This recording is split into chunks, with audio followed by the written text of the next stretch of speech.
Bonjour à toutes et à tous. J'ai beaucoup aimé l'argument que vient de donner Ludovic pour expliquer son absentéisme. Je ne crois pas qu'il soit tout à fait sincère. Alors aujourd'hui, je me propose de partir d'un constat assez simple qui me conduira à poser une question et ensuite je tenterai de répondre à cette question. Le constat assez simple, c'est que nous sommes en 2017, on fait de la cosmologie, on essaie de comprendre l'univers, sa structure, sa forme, éventuellement son origine. Et pour cela, nous utilisons les équations d'Einstein.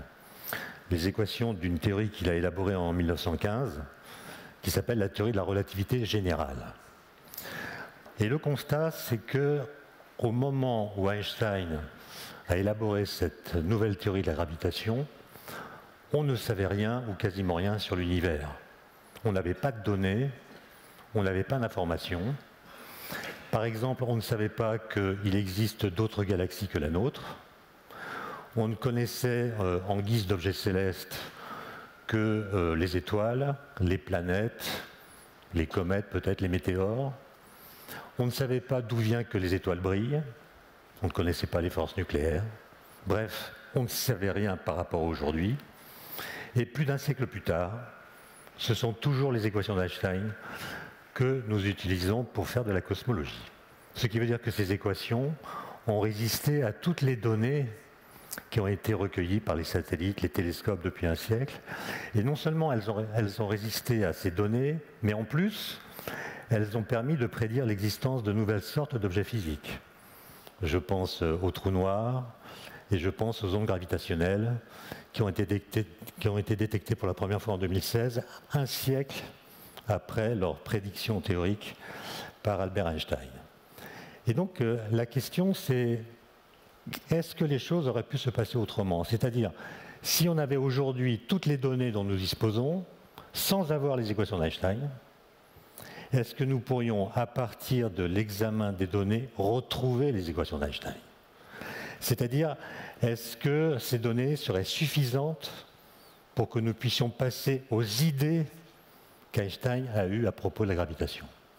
La réponse est certainement négative, même si on peut la discuter. Mais la question que je voudrais poser, c'est comment est-ce qu'Einstein a pu faire? Comment est-ce qu'il a pu élaborer une théorie aussi puissante sans données?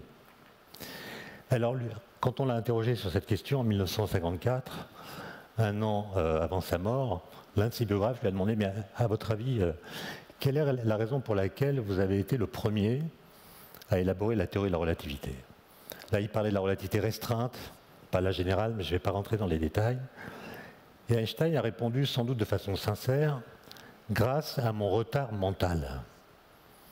Et il s'explique en disant, oui, en général, les questions relatives à l'espace et au temps sont des questions qu'on résout dans l'enfance, vers l'âge de 7 ou 8 ans. On comprend que l'espace, c'est le lieu de notre liberté. On peut aller et venir dans l'espace comme on veut, à sa guise. Et on comprend que les longueurs se mesurent avec des mètres ou des doubles décimètres. Quant au temps, c'est au contraire la marque de notre emprisonnement. Nous ne pouvons pas choisir notre position dans le temps. Et on comprend que les durées, elles, se mesurent non pas avec des mètres ou des doubles décimètres, mais avec des montres ou des horloges. Et une fois qu'on a compris cette différence entre l'espace et le temps, on n'y revient plus, l'affaire est réglée. Alors que Einstein, c'est ce qu'il dit en tout cas, moi je me suis posé ces questions d'enfant avec un cerveau d'adulte, à cause de mon retard mental. Et c'est ça qui m'a mené, dit-il, à la théorie de la relativité. Alors comment en fait, si on regarde l'histoire, a-t-il procédé? Il a réalisé ce qu'on appelle des expériences de pensée. L'expérience de pensée, ce n'est pas une expérience intellectuelle, c'est un exercice qui utilise son propre esprit comme laboratoire. C'est-à-dire, on met à distance le monde empirique et on essaie d'imaginer des situations qu'on ne peut pas forcément réaliser, en tout cas pas maintenant, et on essaie de voir ce qu'une théorie physique qu'on considère comme vraie impliquerait si on pouvait réaliser cette situation. Et donc ce sont des sortes de fictions qui peuvent conduire à de nouvelles connaissances et qui en tout cas permettent de mieux comprendre ce qu'une théorie a dans le ventre.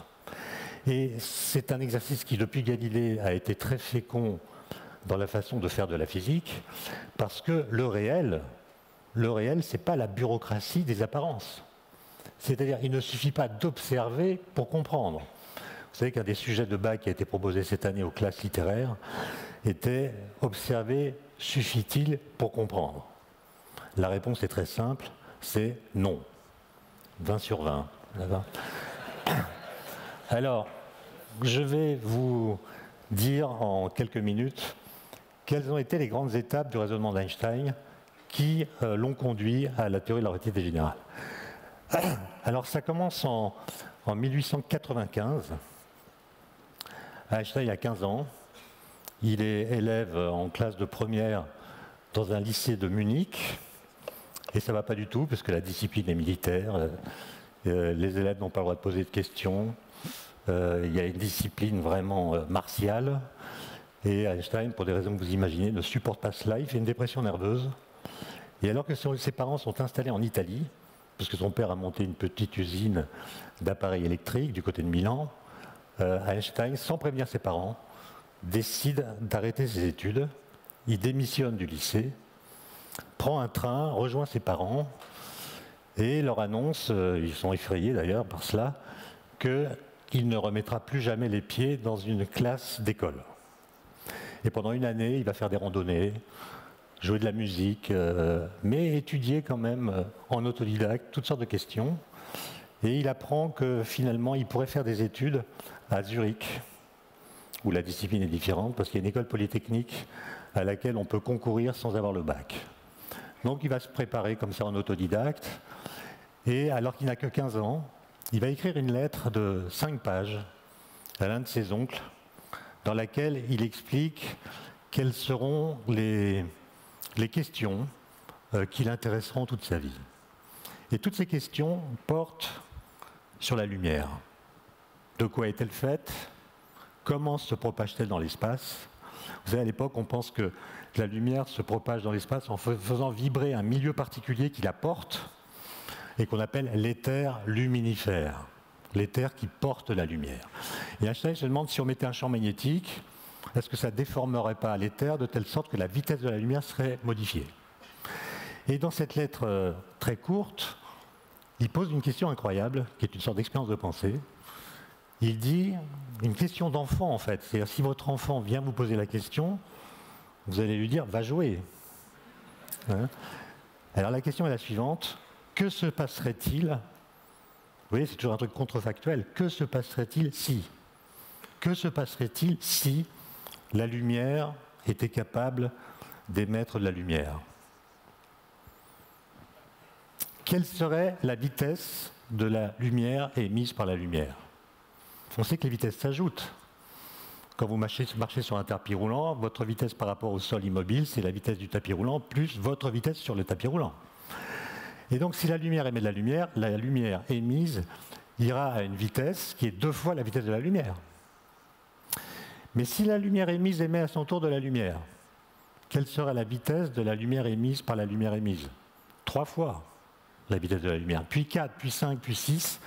Bref, Einstein comprend que si la lumière est capable d'émettre de la lumière, on peut fabriquer une sorte d'escalier cinématique vers l'infini. Donc, si de la lumière est capable d'émettre de la lumière, il doit y avoir de la lumière de vitesse infinie. C'est bizarre. 1 an plus tard, il a entre-temps échoué au concours à cause de mauvaises notes dans les disciplines où il faut apprendre par cœur. Histoire, géographie, latin, grec, etc. Mais on lui recommande, parce qu'on a repéré qu'il était bon en physique et en maths, il va faire une année en Suisse dans une école très libérale. Il a 16 ans. Et là, il fait une autre expérience de pensée dans laquelle, et ça sera sa grande originalité par la suite, dans laquelle il met en scène son propre corps. Il met en scène son corps dans des situations qu'il imagine et il se demande ce qu'il ressentirait dans ces situations. Un peu plus tard, il dira d'ailleurs qu'il a une pensée musculaire. Musculaire, c'est-à-dire il ne pense pas avec des images, il pense pas avec des mots, il ne pense pas avec des équations, il pense avec des images qui rétroagissent sur son corps. Et ensuite, dit-il, c'est tout un travail de convertir ce qu'il comprend grâce à ces stratagèmes en équations et en formalisme. Et l'expérience qu'il imagine, elle est très simple, vous la connaissez sûrement. Il imagine qu'il est à cheval sur un rayon de lumière. Et il se demande qu'est-ce que je verrais si j'étais à cheval sur un rayon de lumière.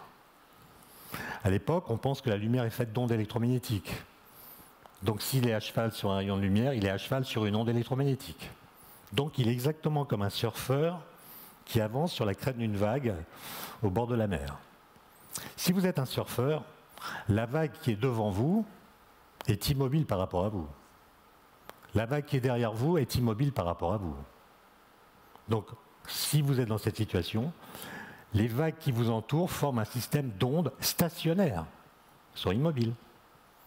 Et donc, si je suis à cheval sur une onde électromagnétique, se dit Einstein, je verrai des ondes électromagnétiques stationnaires, qui ne bougent pas par rapport à moi.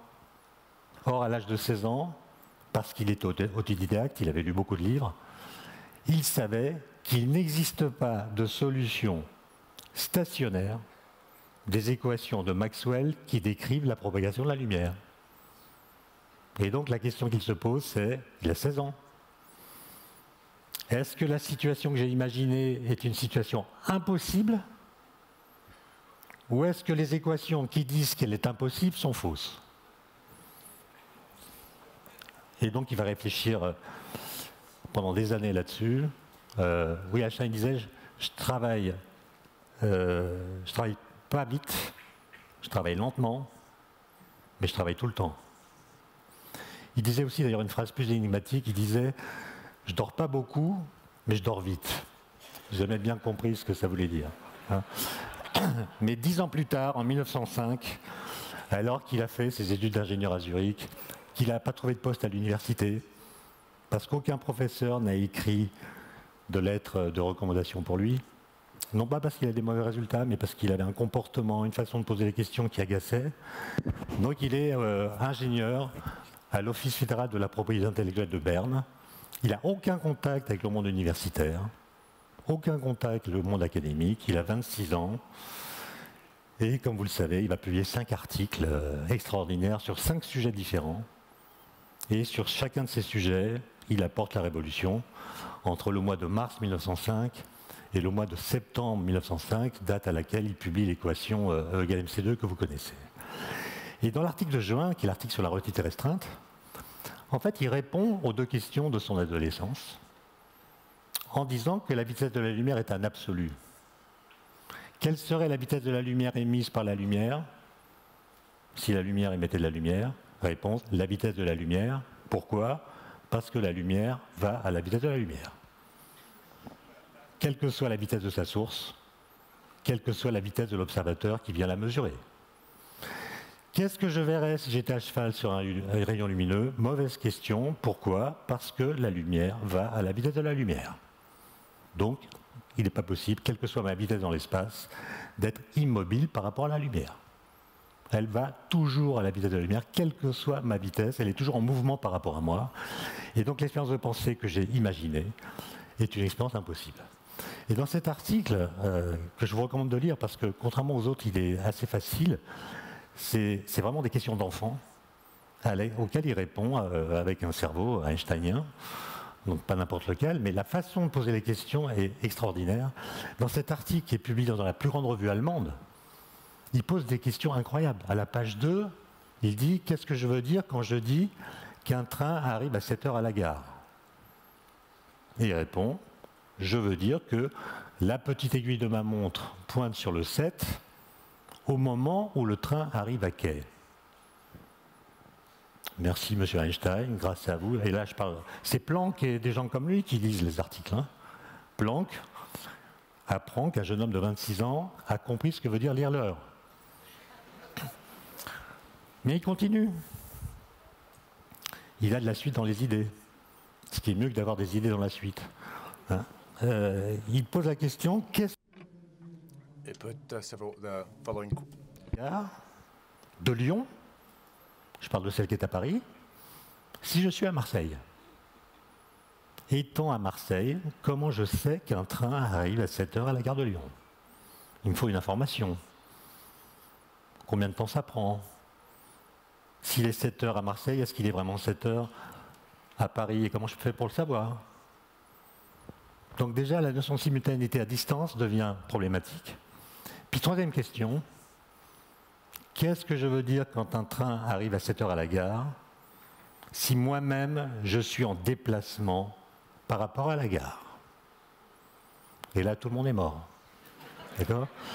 Et c'est ce questionnement qui va le conduire à la théorie de la relativité restreinte, nouvelle théorie de l'espace et du temps, qui va publier donc en juin 1905, dans laquelle il n'y a pas la gravitation. Et en 1907, il va comprendre que la gravitation ne peut pas être décrite dans ce cadre. Pourquoi? Parce que d'après Newton, deux masses à distance s'attirent immédiatement. Dès qu'on les met en présence, il y a une force attractive qui les relie, comme si la gravitation se transmettait à une vitesse infinie. Or, la relativité de 1905 implique l'existence d'une vitesse limite. Et donc, il y a une sorte de contradiction, il réfléchit à ça. Et en 1907, il est toujours à l'Office fédéral de la propriété intellectuelle, il n'a toujours pas de poste à l'université. J'ai fait une petite enquête sur Einstein, j'ai compris ce que je ne savais pas, que la première fois qu'il a rencontré un physicien théoricien de sa vie, il avait 30 ans. C'était à Salzbourg, il avait été pour la première fois, en 1909, invité à donner une conférence de physique devant des physiciens d'à peu près tous les pays d'Europe. C'est la première fois. Bon. Mais en 1907, au mois de novembre, il est toujours à l'Office fédéral, et comme tous les jours, il s'assoit sur son tabouret après déjeuner, et il rêve. Enfin, il fait un rêve semi-éveillé, c'est-à-dire il laisse son esprit partir, mais il le maintient sous contrôle. Il ne s'endort pas complètement. Il voit où cette somnolence ou cette pseudo-somnolence le mène. Et puis, s'il y a quelque chose d'intéressant qui apparaît dans cet état bizarre, il est suffisamment conscient pour le saisir et en faire quelque chose. Et il écrit dans son autobiographie que ce jour-là, novembre 1907, il a eu, dit-il, l'idée la plus heureuse de sa vie. Et il continue, j'ai compris ce jour-là qu'une personne en chute libre ne sent pas son propre poids. Une personne en chute libre ne sent pas son propre poids. Cela me fit une grande impression, continue-t-il, et me mena 8 ans plus tard vers une nouvelle théorie de la gravitation. Alors après traduction, ça donne « ça me fit une grande impression », ça veut dire « ça m'a mis dans un état d'émotion extraordinaire qui m'a bouleversé ». Et ce bouleversement émotionnel, presque physique, a conduit à une révolution intellectuelle. Encore une fois, pensée musculaire. Alors qu'est-ce que ça veut dire? Une personne en chute libre ne ressent pas son propre poids. À cette époque-là, il y avait dans la presse beaucoup d'articles à propos d'un jeune homme qui était couvreur et qui s'était rendu célèbre par le fait qu'il était tombé d'un immeuble de 5 étages sans se blesser. Un peu comme dans les films, il était tombé sur une botte de foin et il s'en était sorti à peu près indemne. Et alors il y a une légende qui dit qu'Einstein est allé l'interroger pour lui demander, alors pendant la chute, est-ce que vous sentiez votre propre poids? Et le monsieur a dit, mais monsieur le professeur, j'étais mort de frousse. Et ce que veut dire Einstein, c'est, voilà, quand vous tombez, c'est un effet produit par une cause qui est votre poids. C'est votre poids qui déclenche votre chute. Donc votre chute est un effet provoqué par votre poids. Mais pendant que vous tombez, si vous prenez un objet massif, par exemple votre portefeuille, vous le lâchez, comme tous les corps tombent à la même vitesse, on le sait depuis Galilée, quelle que soit leur masse, ce portefeuille, il va tomber comme vous, exactement à la même vitesse et dans la même direction que vous, sauf si évidemment il est très loin, auquel cas il tombera vers le centre de la Terre selon une trajectoire qui ne sera pas parallèle à la vôtre. Mais s'il est tout proche, il va suivre votre trajectoire, et donc par rapport à vous, il sera en apesanteur. Et donc tout se passera pour vous comme si vous pensiez que la gravitation n'existe pas, alors que c'est elle qui vous fait tomber. Comment est-ce qu'un effet peut annuler sa cause? Et vous voyez que Einstein, là, il n'invente rien. les équations de Newton, elles sont connues depuis très longtemps. Il s'est simplement mis en situation et a compris grâce à cela quelque chose qui est dans les équations de Newton de la gravitation, mais que personne n'avait vraiment ressenti. Et ça le conduit à publier un petit article sur ce qu'il appellera le principe d'équivalence. Équivalence entre la gravitation et l'accélération. Il montre que c'est deux choses équivalentes. Et donc, il faut tenir compte de cette équivalence pour formuler une théorie de la gravitation nouvelle. Et en fait, ce que dit le principe d'équivalence, évidemment, il y a plusieurs énoncés, je ne vais pas rentrer dans les subtilités, mais en gros, ça dit ceci. Imaginez que vous soyez dans une cabine d'ascenseur, par exemple, hermétiquement fermée, il n'y a pas de hublot, pas de fenêtre qui vous permettent de voir l'extérieur. Et cette cabine est posée sur le sol terrestre. Et donc, elle est dans le champ de la gravité terrestre. Dedans, vous mettez un physicien, vous lui donnez des objets de différentes masses, il va faire des expériences, les lâcher par exemple, et voir que tous ces objets tombent vers ce qu'il appellera le plancher. Il peut même, peut-être, s'il a retrouvé les lois de Newton de la gravitation, enfin, il verra les choses qu'on a l'habitude de voir quand on est sur le sol terrestre. Ça, c'est la première situation, la première expérience que j'imagine, et qui est d'ailleurs tout à fait faisable. Deuxième expérience. La cabine d'ascenseur, vous l'emportez très loin dans l'espace, à un endroit où il n'y a pas de matière, loin de toute étoile, de toute planète, de toute galaxie, il n'y a pas de matière, et il n'y a donc pas de champ de gravitation. Vous êtes donc dans un lieu de l'espace où la gravité n'existe plus. Simplement, cette cabine d'ascenseur, vous allez la doter d'un réacteur qui va l'accélérer dans une certaine direction, avec une accélération égale à l'accélération de la pesanteur. OK ? Et dedans, vous mettez un physicien auquel vous donnez des objets de différentes masses. Et ce que dit le principe d'équivalence, c'est que le physicien, dans la deuxième situation, cabine accélérée, verra les mêmes phénomènes physiques que celui qui est dans la cabine posée sur la Terre. Et donc, le principe d'équivalence dit il n'existe aucune expérience que pourrait faire ce physicien qui lui permettrait de savoir, en lisant l'expérience, s'il est dans la première situation, immobile dans le champ de gravité terrestre, ou s'il est dans la seconde situation, hors gravité, mais dans un référentiel accéléré. Les deux situations sont équivalentes, rien ne peut les distinguer. Et alors, en 1909, Einstein, enfin, a une proposition universitaire. Il est invité à devenir professeur de physique à l'université allemande de Prague. Et donc, il part pour Prague. Il va y rester 16 mois. C'est une période qui est assez peu décrite dans les biographies d'Einstein, comme si elle n'avait pas existé, alors qu'il a eu beaucoup d'idées très, très intéressantes là-bas. Il a publié 11 articles en 16 mois. Quelques articles sur la mécanique quantique et quelques articles sur la gravité, justement. Et il habitait dans un immeuble ultra moderne qui venait d'être construit, qui était électrifié, ce qui était assez rare. Il y avait même un ascenseur électrique. Et vous verrez que ce petit détail a eu des conséquences. Et son bureau donnait sur un grand parc. Et quand il est arrivé, il était assez surpris de voir que le matin, dans ce grand parc, se promenaient des gens, des hommes toujours, qui semblaient très agités. Et puis l'après-midi, c'était des femmes qui se promenaient dans ce même lieu et qui étaient elles aussi très agitées. Il s'est intéressé à ça, s'est demandé qui c'était, puis on l'a fini par lui expliquer que c'était un asile d'aliénés. Les femmes se promenaient l'après-midi, les hommes le matin, etc.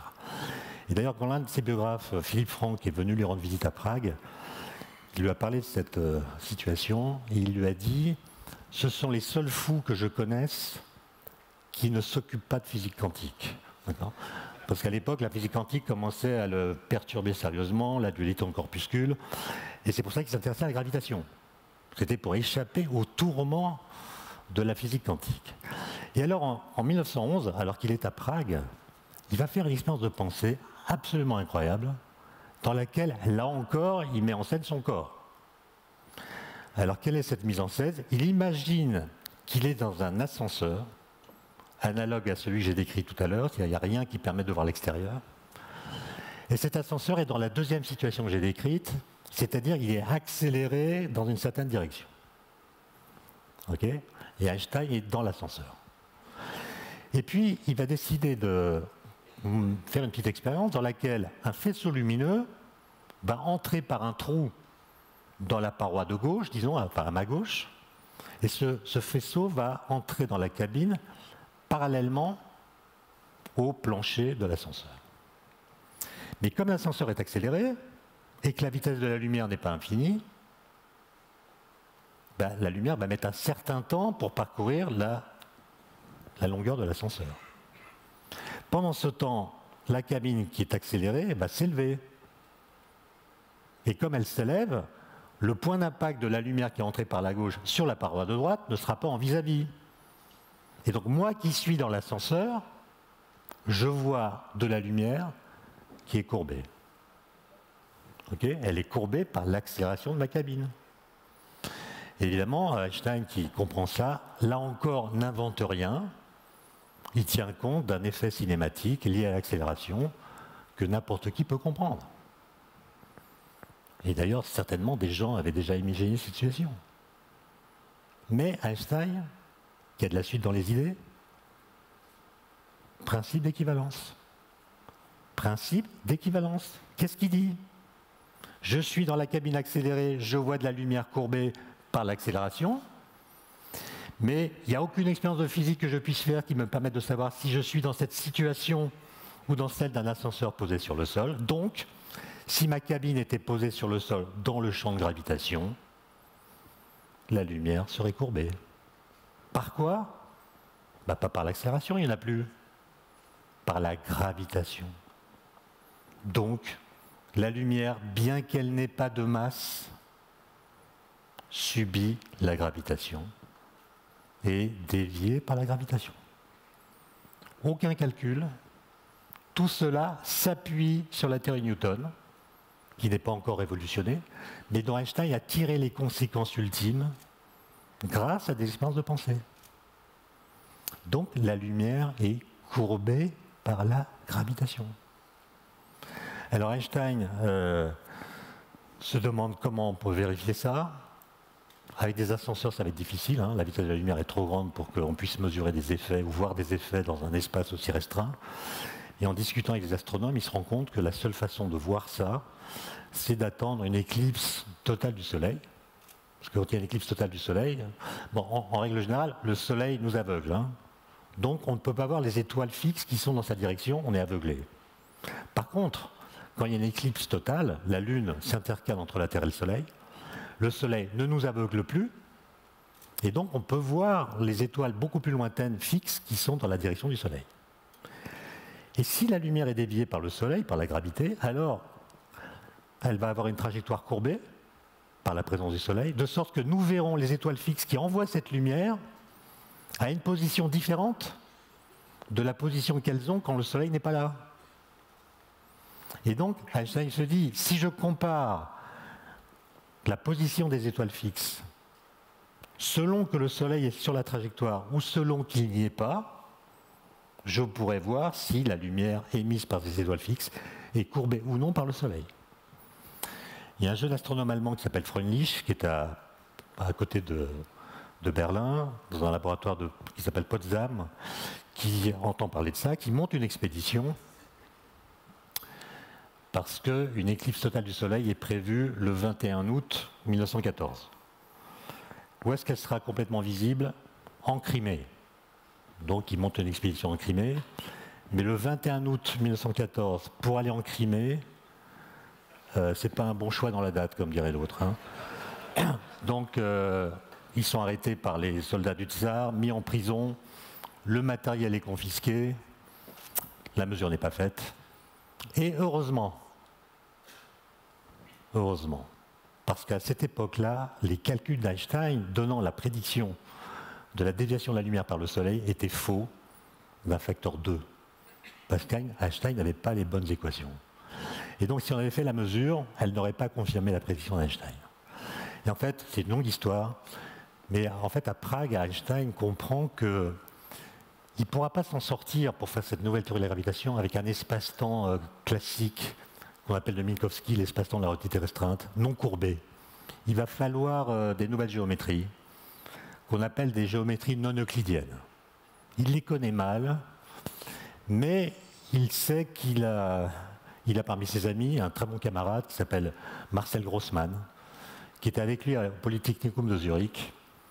Einstein séchait les cours de maths et il avait des bons résultats aux examens grâce aux notes prises par Grossmann qu'il étudiait, ce qui lui permettait d'assurer. Bon.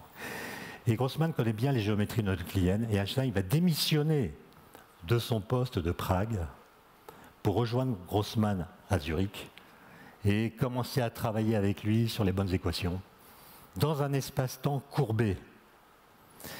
Et ça l'amène à cette nouvelle théorie qu'il publie en 1915 dont j'ai parlé, la relativité générale, qui est une théorie qui dit en gros que la gravitation n'est pas une force. La gravitation n'est pas une force. Elle est une déformation de l'espace-temps. Elle est une courbure de l'espace-temps. Et ça, c'est un truc très fondamental parce que il y a une question qui turlupinait Einstein, et pas seulement lui d'ailleurs. Si vous connaissez tous la mécanique de Newton, la mécanique de Newton s'appuie sur 3 principes, dont l'un est le principe d'inertie. Un corps qui n'est soumis à aucune force a un mouvement rectiligne uniforme. Là, ça me rappelle le sujet de bac. Observer suffit-il pour comprendre? Est-ce que vous avez déjà vu un mouvement inertiel? Personne n'a jamais vu de mouvement inertiel. D'accord? Donc s'il suffisait d'observer les mouvements pour comprendre, la physique serait différente, ce serait celle d'Aristote.